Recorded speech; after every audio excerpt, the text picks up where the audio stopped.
Le président du Conseil, Faure Gnassingbé, a porté haut la voix des pays africains ce 20 août 2025 à Yokohama, à l'occasion du forum sur le partenariat économique entre l'Afrique et les pays de l'océan Indien.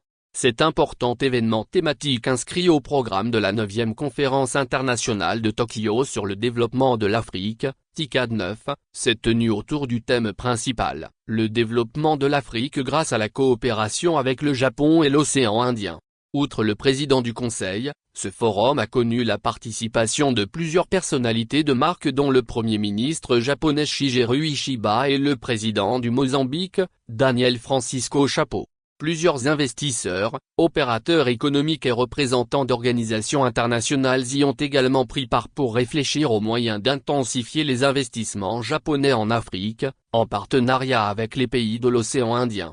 À la cérémonie d'ouverture, le chef du gouvernement japonais a souligné l'importance stratégique de la zone économique Afrique-Océan Indien dans l'intégration interrégionale. Il a réaffirmé la volonté de son pays de promouvoir cette nouvelle initiative axée sur les infrastructures, l'énergie et la technologie en vue de faire de cette région une source de vitalité et un espace économique libre et équitable. Dans un discours à forte portée stratégique, le président du Conseil a présenté sa réflexion ambitieuse autour de 3 axes majeurs, à savoir le rôle logistique et industriel de l'Afrique, en particulier le Togo, dans la création d'une zone commerciale entre les pays africains et ceux de l'océan Indien, la co-création des chaînes de valeur industrielles et le repositionnement de cette région comme un espace de connexion stratégique. Il s'agit d'un ensemble de mécanismes pouvant contribuer à la transformation de cette zone en moteur de croissance pour un partenariat renouvelé et gagnant-gagnant entre l'Afrique, le Japon et les pays de l'océan Indien. Le président du Conseil a souligné l'urgence de transformer les défis géopolitiques actuels en opportunités pour construire un espace de stabilité, de prospérité partagée et de coopération durable. Lomé, hub stratégique au cœur des échanges Afrique-Asie. Dans son analyse, il a d'abord mis en avant la position géostratégique du Togo et son engagement à faire de Lomé un hub logistique de premier plan en Afrique de l'Ouest. Il a rappelé que le port de Lomé, le seul port en eau profonde et l'un des plus performants de la région ouest africaine, sert déjà de carrefour majeur entre l'Atlantique et les marchés africains intérieurs. Mon pays, le Togo, a choisi d'être une porte d'entrée stratégique au service de la zone de libre-échange continentale africaine, ZLECAf, et de l'ensemble du continent. Le port de Lomé, le port le plus profond de la côte ouest africaine, est déjà un hub logistique incontournable, capable de connecter directement la production industrielle japonaise au marché africain. Le président du Conseil a salué pour cela l'annonce de l'installation de Toyota au Togo, soutenue par la partie japonaise, comme un signal fort de confiance envers les infrastructures togolaises et la stabilité du pays. Ce n'est pas seulement un investissement, c'est la confirmation que l'Afrique peut offrir aux investisseurs internationaux des plateformes modernes, fiables et attractives, a-t-il déclaré.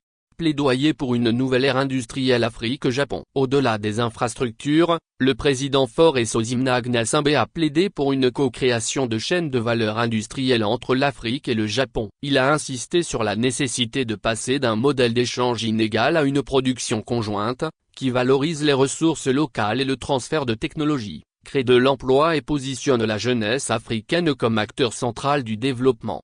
Nous devons aller plus loin que les infrastructures. L'Afrique et le Japon doivent co-créer des chaînes de valeur industrielle. La véritable prospérité naît dans la production conjointe. Notre ambition n'est pas seulement d'être une plateforme de transit. Nous voulons transformer nos ressources, produire localement et faire de notre jeunesse des acteurs de la production, pas seulement de la consommation.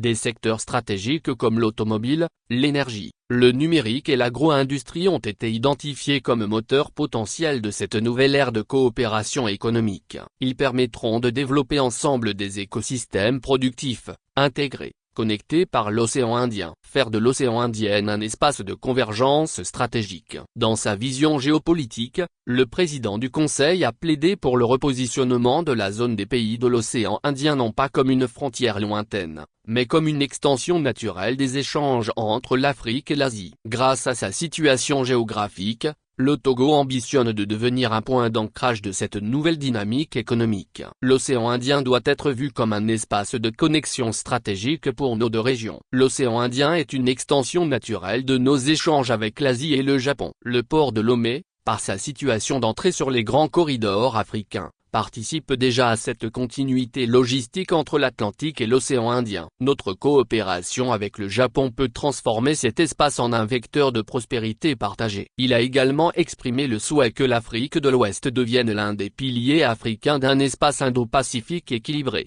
garantissant la sécurité maritime, la souveraineté économique et la coopération entre continents, notamment à travers la TICAD et l'Agenda 2063 de l'Union africaine.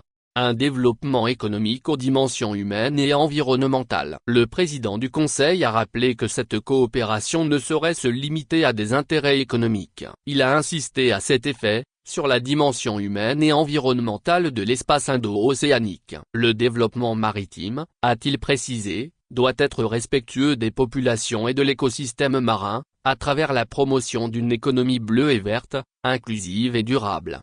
Par cette intervention, le président du Conseil a affirmé le rôle moteur que peut jouer le Togo dans la refondation des partenariats stratégiques entre l'Afrique et le reste du monde. Sa vision repose sur la confiance, la réciprocité, la souveraineté économique et l'innovation. Avec la TICAD 9, le Togo s'inscrit pleinement dans les ambitions de l'Agenda 2063 de l'Union africaine, tout en renforçant sa coopération avec le Japon, partenaire de longue date du continent africain. Source: Présidence du Conseil. Actualité diplomatie feature pays société Togo.